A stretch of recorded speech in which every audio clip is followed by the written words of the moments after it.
মানুষের সবচেয়ে কাছের সম্পর্কের ফাটলগুলো যখন হঠাৎ করে একটা আইনি নোটিশের খামে বন্দী হয়ে যায় তখন আসলে ঠিক কি ঘটে?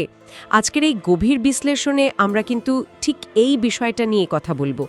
আমাদের সোর্স হিসেবে থাকছে জনপ্রিয় সিরিয়াল পরিণীতার একটা ভীষণ নাটকীয় পর্ব।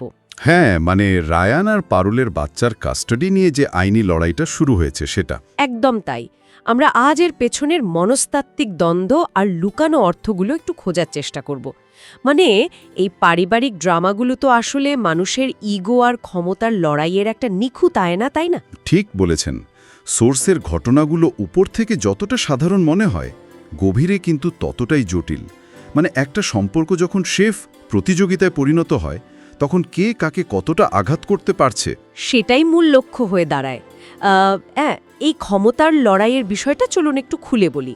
ধরুন ঘটনার শুরুতেই পারুল যখন সবার সামনে ঘোষণা করে যে সে কোনোভাবেই রায়ানকে বাচ্চার দায়িত্ব নিতে দেবে না, তখন রায়ান কিন্তু একটা অদ্ভুত কাজ করে।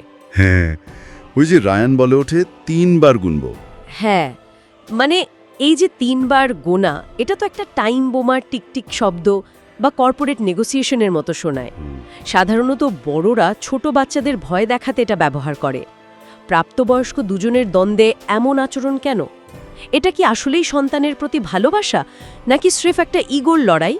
দেখুন, মনস্তত্ত্বের ভাষায় একে বলা যেতে পারে প্যারেন্টাল কন্ট্রোল মেকানিজমের চরম অপব্যবহার।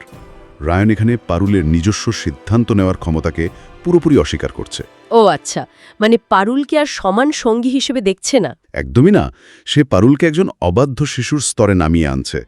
এই যে 3 বার গোনা, এটা আসলে কোনো সুযোগ দেওয়া নয়, বরং নিজের আধিপত্য প্রতিষ্ঠা করার একটা মনস্তাত্ত্বিক অস্ত্র। বাচ্চার দায়িত্ব নেওয়ার চেয়েও বড় হয়ে দাঁড়িয়েছে কে কার ওপর ছড়ি ঘোরাবে। কিন্তু ধরুন রায়ানের দিক থেকে যদি দেখি, সে তো আইনি পথে নিজের সন্তানের অধিকার চাইছে। এটা কি আমরা শুধু জেদ বলতে পারি? এখানেই একটা গুরুত্বপূর্ণ প্রশ্ন ওঠে।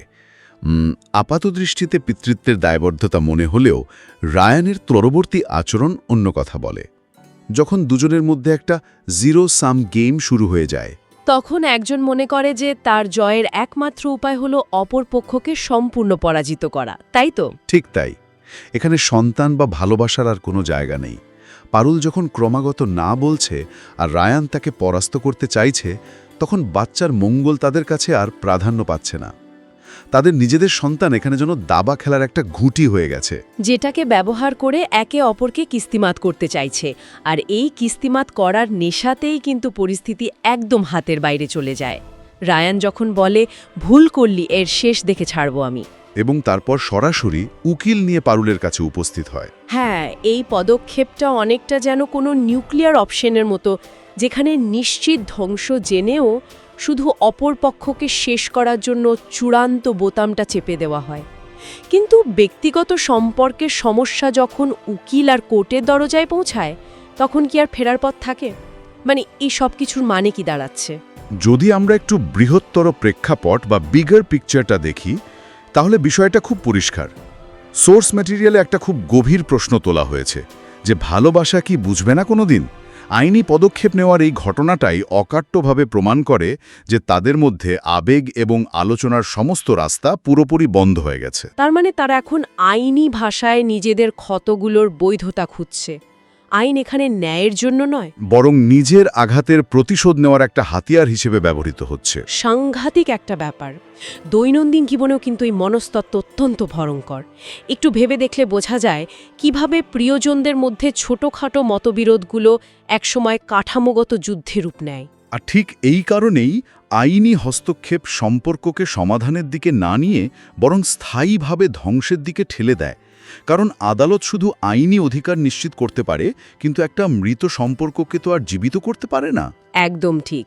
জেদের বশবর্তী হয়ে মানুষ ভুলে যায় যে মূল সমস্যাটা কোথায় শুরু হয়েছিল। এই আলোচনা থেকে সত্যি গভীরভাবে ভাবার মতো অনেক কিছু উঠে আসে। হ্যাঁ, বিশেষ করে যখন একটা নিষ্পাপ শিশুর ভবিষ্যৎ এর সাথে জড়িয়ে থাকে। এই জায়গা থেকেই আজকের বিশ্লেষণের একেবারে শেষ প্রান্তে এসে একটা চূড়ান্ত ভাবনার উদ্রেক হয়। যদি এই আইনি প্রতিযোগিতায় শেষ পর্যন্ত বাবা বা মায়ের মধ্যে কেউ একজন জিতেও যায়, তবে সেই তথাকথিত জয়ের উল্লাস কি একটি নিষ্পাপ শিশুর সুন্দর আর স্বাভাবিক ভবিষ্যতের চেয়ে কোনো অংশে বেশি মূল্যবান হতে পারে? যে জয় একটা শিশুর শৈশবকে কাঠগড়ায় দাঁড় করিয়ে দেয়, দিন শেষে সেই জয় কি দুজনের জন্যই এক চূড়ান্ত পরাজয় নয়?